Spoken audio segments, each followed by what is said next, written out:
Mommy. Part 5. The cuffs clicked open before they even touched David's wrists. From the alley's mouth where the streetlight flickered like a dying eye, two women emerged. Tall, confident, dressed in leather and lies. One ran a hand down the first officer's arm and whispered something that made him laugh, uneasy but intrigued. The other leaned into the second cop, batting eyelashes thick with mascara and menace. "Y'all look tense," she purred. "We know a place."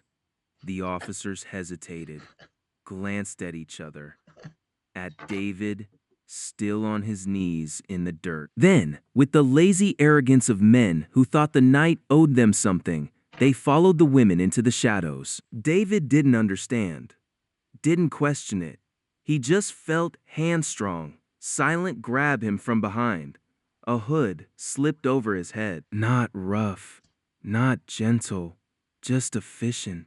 He was lifted, carried, then thrown into the back of a van that smelled of bleach and burnt hair. No one spoke, only the hum of tires on wet pavement and the occasional sharp laugh. When the hood came off, he was underground. Concrete walls, flickering fluorescent lights, the air thick with incense and something metallic iron, maybe blood. 15 women stood in a loose circle around him, arms crossed, faces unreadable. Some wore work boots, others combat gloves.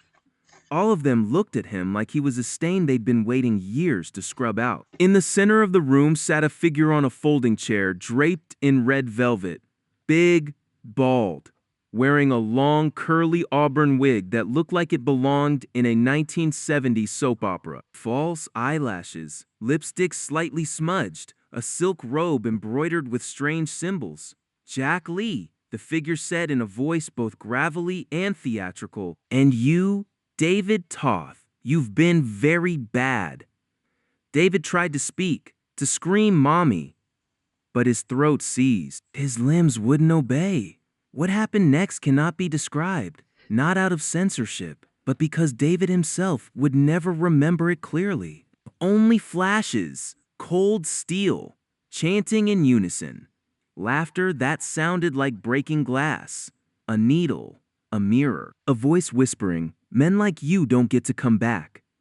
18 hours passed, or maybe 18 years. When it was over, David was dragged up the basement steps, limp as a rag doll. They didn't kill him. That would have been mercy.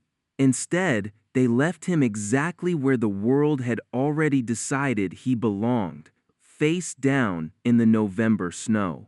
His clothes were gone, replaced with a stained hospital gown. His hair was shaved on one side. His left foot dragged when he tried to move it if he ever moved again. Snowflakes landed on his eyelashes. His breath came in shallow, uneven hitches. Somewhere in the distance, a siren wailed. But no one was coming for David Toth. Not this time. To be continued.